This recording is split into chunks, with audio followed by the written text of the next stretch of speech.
Hello, ladies and gents. Welcome to CGBreaks, and this is Iran just made a law that has the US military salivating. Okay, Iran's parliament speaker Mohammad Khalibaf reports of IAEA nuclear inspection access lies. Oh, all right. So I'm guessing they made a law about, I guess something has to do with like uranium. I don't know. It's gonna be interesting because this is like, like getting interesting recently. I guess that's the word, because things went to MOUs, to peace deal, to Iran being Iran, doing Iran thing. America slowly saying like, okay, this is getting enough. We're gonna start bombing now. That did happen. I don't know. Like, is the deadline still on? Is MOU still on? By the way, happy 250th. America finished 250 years, officially quarter of a millennia. That's a big one. A lot of countries don't even survive that, so that's a big one.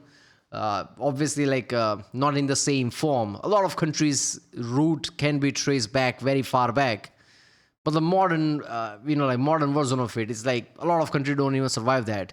Very few countries like England and many few you can see like it's very old France. So yeah. Quarter of millennia, that's great. 4th of July. So right now, as far as I know, it's about the, how Iran is positioned like no uranium. That's the position, which is the demand of USA. I've said this in the past. I don't see this working. It's going to be interesting. Let's do this one.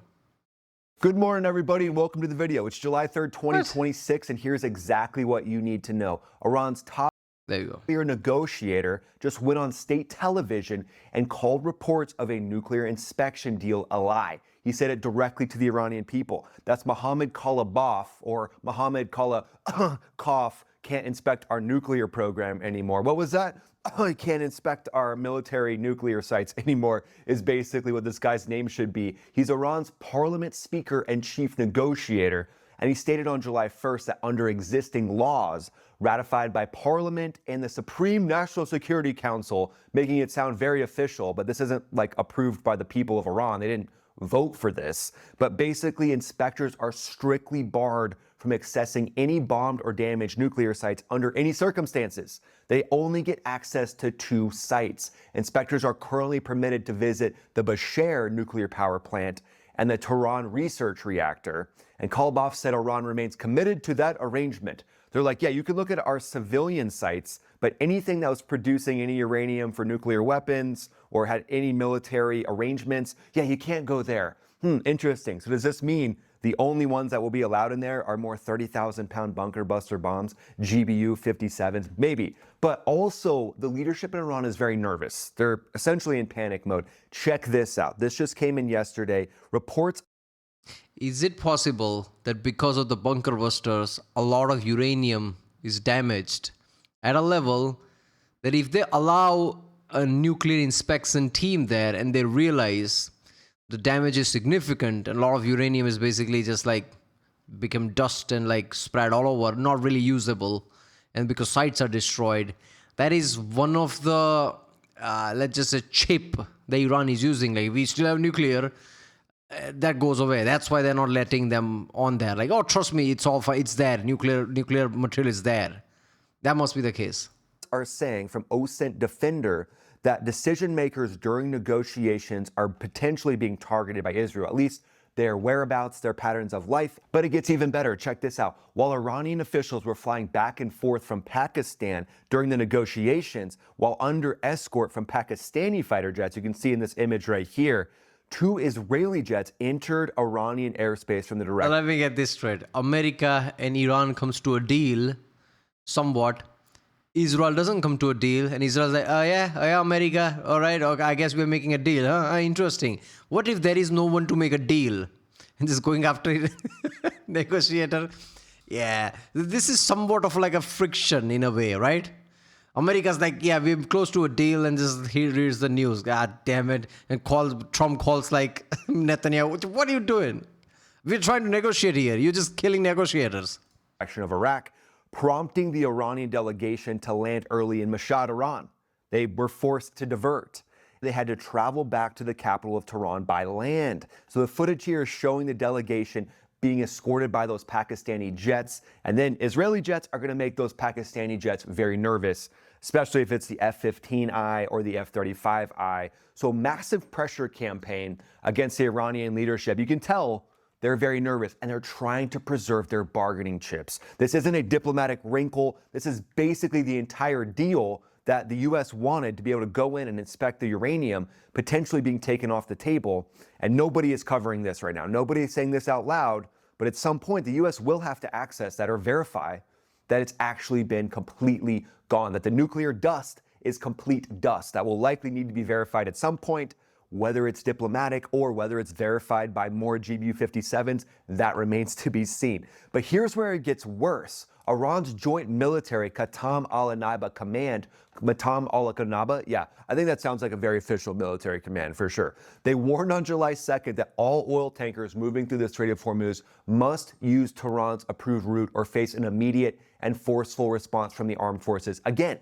But it looks like ships are still moving. In the last 24 hours, reports I'm seeing are showing 35 ships still moving, even though the rhetoric now is starting back up. Iran's deputy foreign minister put it even more directly. He said Hormuz is defined under Iran's command, not CENTCOM. Yeah, they're trying to control that international waterway, and they're a little bit upset that someone's actually putting the mafia bosses in check. You guys see that, right?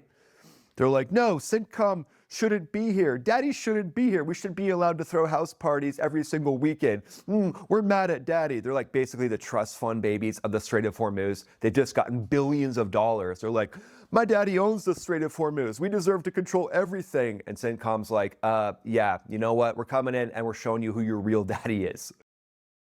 But on the same day, the Doha talks. Of course, Max is going to say that way.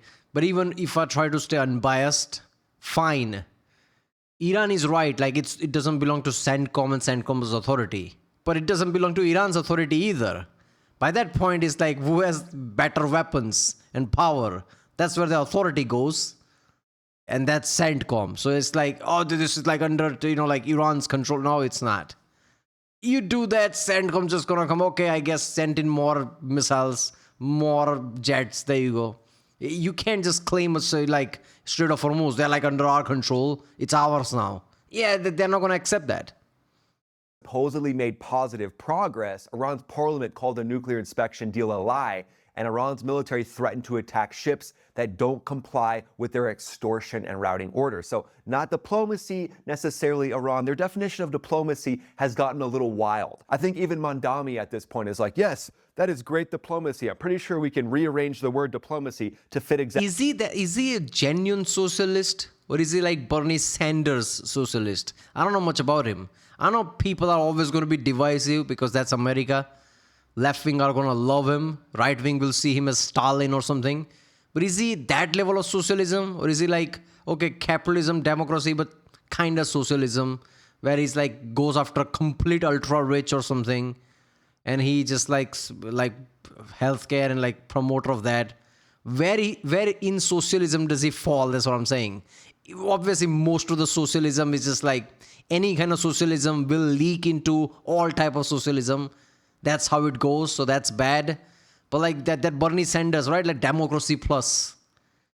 It's very hard to implement, but is he there? I don't know about him, man. Exactly what Iran is doing. But this is a regime speaking out of both sides of its mouth, trying to tell you what they will and won't do with nuclear inspections while they're trying to get billions of dollars from the actual negotiations themselves. This is where the weird stuff comes in. This is where it gets wild. And then also we're going to do a roundup section. Hot topics around the globe. We're going to look at Beijing parking a supercarrier off the coast of Taiwan. That's about 3/4 of the way through the video, so stay around for that. Iran came to Beijing as a supercarrier? Does it count as a supercarrier? Is it as big as American one? Doha, and they're like, hey, hold this memo and watch this. We're going to basically say we're going to do one thing and then shift mid-negotiation and really not do anything. So this is just wild gaslighting. But when it comes to staying updated on the latest happenings in Iran, in China, in Russia, it's really important to understand what's going on underneath the surface. That's why I want you to join my email list. That's literally the only ask I have for you in this video is go to maxafterburnerenergy.com. That's the energy drink company that I started. Fighter pilot owned and operated products are there. energy drinks, as well as merch are on the way, but they're not there yet. So sign up for the email list and you can be notified when they actually arrive. And then also you'll get a weekly roundup email showing you all the content we've covered for the week. When you sign up for that email list, there's a link in the description, or you can just go to the website right here. You'll be notified about all the latest happenings, all the things going on around the globe that you need to stay updated on. So head over to maxafterburnerenergy.com right now and just jump on the email list. It's super easy and it's should have called it Max After Energy Burner or something. Clever wordplay. If he's gonna add more and more items on it, just calling it energy will basically handcuff it. So like wordplay like that would have been better. Totally free. But let's rewind 48 hours because the sequencing here matters. The Doha talks concluded Wednesday, and now at this point, no positive progress has been actually released to the public. We haven't been shown anything. The mediators couldn't explain what the progress actually was. The same evening, Kalibov went on Iranian state television and said, "We ourselves passed a law in parliament. The Supreme National Security Council has a resolution, and under this law, absolutely no access is given to the sites that have been bombed and damaged. This is the law." They're like, yeah, we're making a law that we get whatever we want in the negotiations, and we really don't have to come to the table with anything. And the people in Iran are like, oh. That is like, I don't know, like one step extra, right? We can say no to America. You know what extra step? We're going to make it into a law. That's basically Iran saying you can't do it because Iranian law is only in Iran. Outside of Iran, it doesn't really matter. To America, it doesn't matter. But saying it's a law in Iran, this is glorified way of saying it. We don't want you here. Like this is like proper. We don't want you here. Okay, I guess we're being, gaslit again. We're being basically brainwashed again. And then, Kalibov is up there and he's like, yeah, aren't we so smart? We passed a law. That means we don't have to negotiate anymore. I mean, this is just classic extortion. Extortion at its finest, playing out with the gaslighting of their own people and what they're trying to do with their nuclear sites. Again, they don't want anybody going in and expecting their nuclear sites because they want to be able to salvage things, or they just want the idea that they could salvage things. If they have the idea in the minds of the world that they could be salvaging something from that, they think that could be another bargaining chip for them. So at this point, the statement covers Fordo, Natanz, and Isfahan. These are the places that have been hit with bunker buster GBU-57 bombs, mass ordnance penetrators during Operation Midnight Hammer. Also, surface sites were hit. These are the facilities that were obliterated. However, there could be certain things, even if it's just maintenance equipment, even if it's just support equipment, there could be things that could be salvaged from these sites. Washington signing a deal that requires access to Iran's most sensitive positions, and Tehran just passed a law saying no one gets inside. So this isn't a negotiation. That's a hard no from Iran, with the parliament of Iran basically negotiating with itself. They're like sitting across the table from each other. They're like, do you think that's a good deal? Can we get billions of dollars and not allow any inspections? And they're like, yeah, that's a great idea, Mohammed. We should definitely not have any inspections. Oh, great negotiation, Muhammad. Yes, Muhammad, you're great. Do you want to come over for dinner tomorrow? Yes, Muhammad, I would love that. Should I bring my briefcases full of cash that we're hoping to get from the United States? Oh, yes, Muhammad, please do that. And also just remember, they can't access any of that nuclear dust. So at this point, we can sell the nuclear dust and we can make billions of dollars together. But now let's talk about the tech that's quietly winning this war, because CENTCOM just posted an image and released a statement that deserves way more publicity than what it's getting. He posted this on X. He said, "Today I was proud to recognize American soldiers and sailors assigned to a Joint Counter Unmanned Aerial Systems Unit in Bahrain, UCAS. Unmanned Aerial Systems, CUAS, that's what I meant. Joint Counter Unmanned Aerial Systems Unit in Bahrain for the exceptional performance. They shot down 14 Iranian one-way attack drones over the past several weekends alone. The incredible professionalism, skill, and dedication."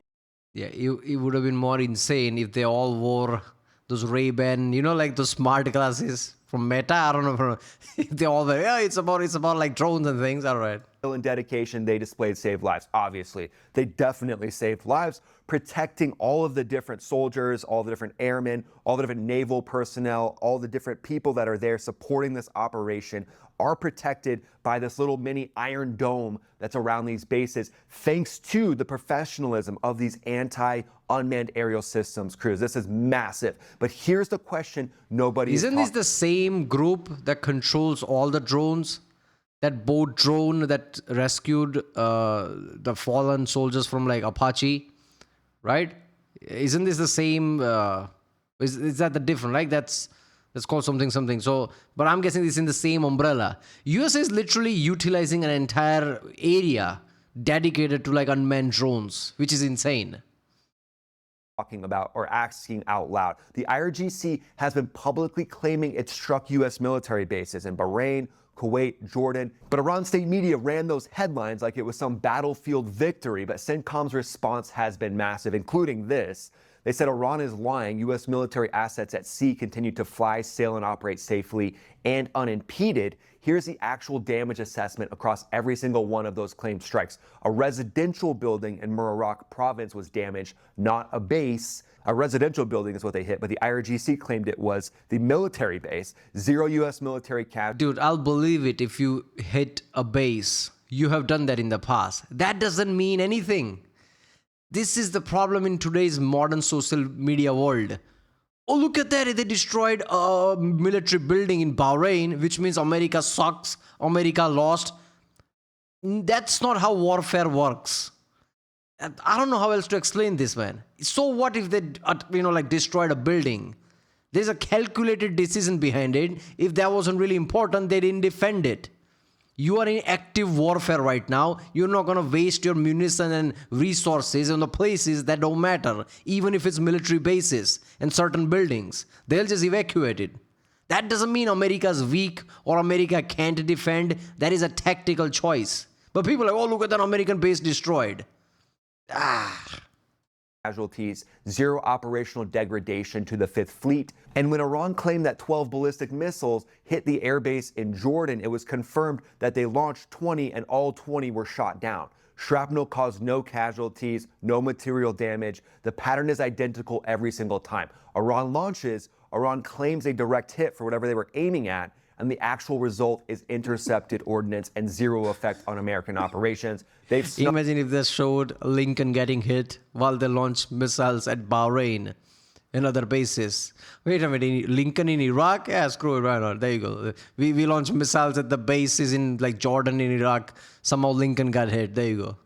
Snuck a couple through, but it's been the exception, not the rule. So what are these teams actually fielding to strike this down? Here's some ideas. This isn't confirmed. These are just thoughts that I have. Epirus Leonidas high-powered microwave system. That's an HPM weapon. You acronym lovers just got a little bit of salivation. You're welcome. You're like, I can relax now. I got my acronym. That high-powered microwave weapon fires a directed burst of microwave energy capable of frying the electronics of an entire drone swarm simultaneously. Not just as far as I know, Leonidas is a system that company's developing. U.S. military hasn't really like grabbed onto it like this is our thing and we are doing it completely.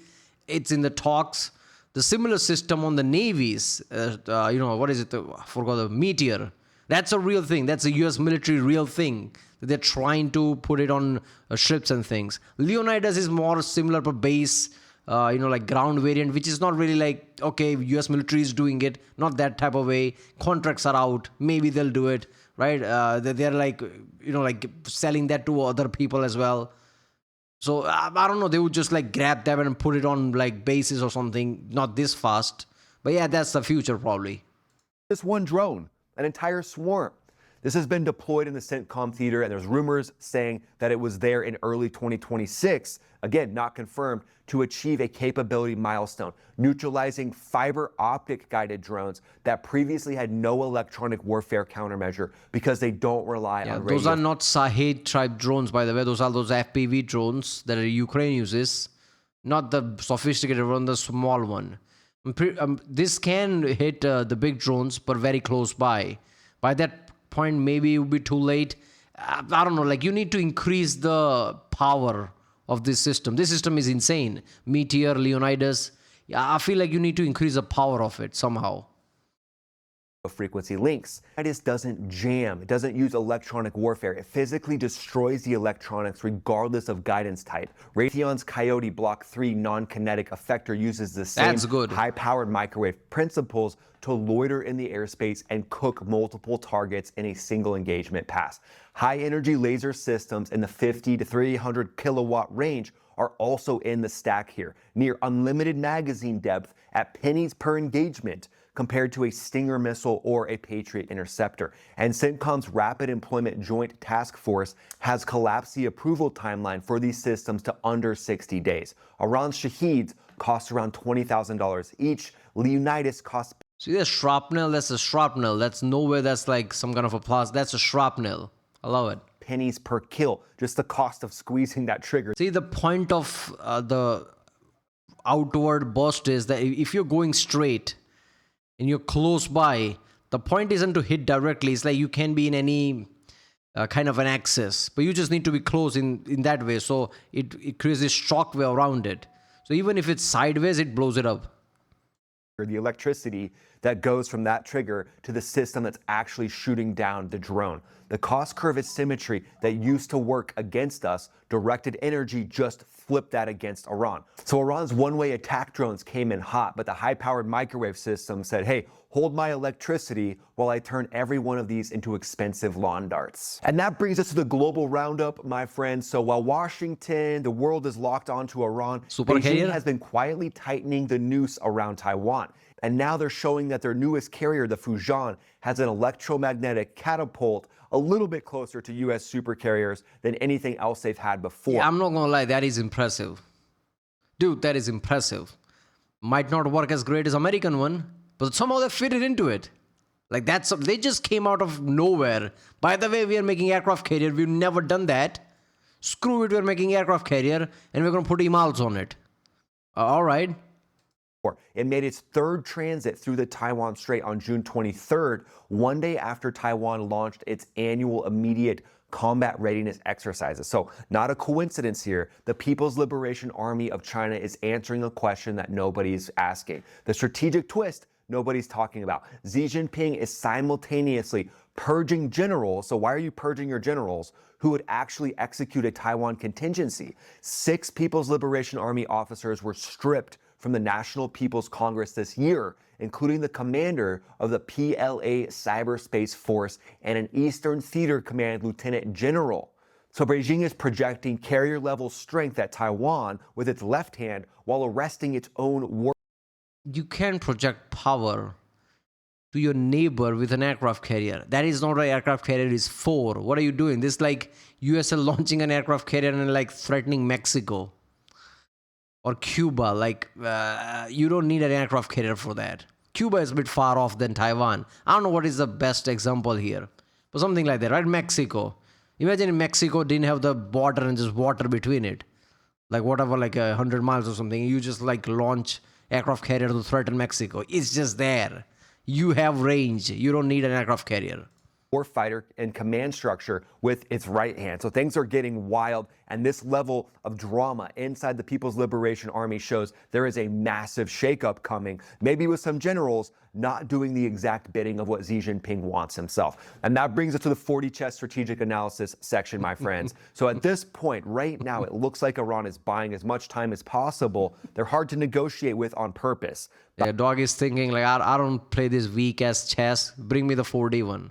I'm playing in another dimension. I'm not doing this. Buying as much time as possible, requiring the IAEA to only go to what's been known as civilian sites. A couple different sites is what they're saying is part of the MOU. Iran's parliament has made access to the other sites domestically illegal. So again, what does that show you? It shows you that Iran thinks there could be some of the leadership that allows inspections of those other sites. But there's sensitive military equipment there that they don't want to be found. Or that everything's destroyed and they don't want the world to know. And the hardliners in the IRGC don't want anybody from the West to go in and look at their sites because maybe there's something there that they could salvage, or at the very least, they could use it as a bargaining chip, making everyone think that they're able to get something usable out of these sites. But at this point, the ceasefire is holding, but it's on the brink with Iran launching drones, ballistic missiles, claiming... If they had sites secured and nothing much of destruction, this is the chance to show the world, screw you, America, you didn't destroy anything. So if anything, they would jump on this. Nope, because... I mean, if US military says, like, yeah, we have like pretty confident data, we destroyed the sites, it is destroyed. What are we even talking about here? victory, again, gaslighting their own people. So it looks like a lot more of the same is happening in Iran. What do you think happens? Do you think they'll actually agree to an inspection condition that makes sense? Or do you think the GBU-57 will have to go back in and just give a little hello, give a little love tap? Look, with the current government, I don't know what's happening. I would have said a lot of things would have happened by now. If I were leading the government, let's just say, having the capability the US military and USA in general have, I don't know what planning is going on there. Why are certain things are very delayed and then bring back on? I don't understand these hiatuses, multiple of them that are happening just to go back bombing. I don't understand what's happening. But yeah, like, I don't know what happens next. I don't know if like GBU-57 comes back or not. Maybe not. Maybe just like stretches on. I don't know what's happening. Maybe Trump's going to wait for the elections. Until then, he'll just stretch it off. After the election, maybe he'll do something. I don't know. I don't know what's going to happen next. But yeah, I don't see Iran doing anything about it. There is never going to be a time where, IRGC agrees to give up nukes. That's not going to happen. That's what they put all their chips in. That's complete 180 of what they are all about. So I don't see the deal working unless America let go of that. America says like, yeah, you have to agree to everything we say, and yeah, I guess we'll let you keep the nukes and uranium. But at that point, what was the point of all these strikes? Isn't that problematic? I don't know, man. Right, well, there you go. If you like my next one, subscribe, and I'll see you next time.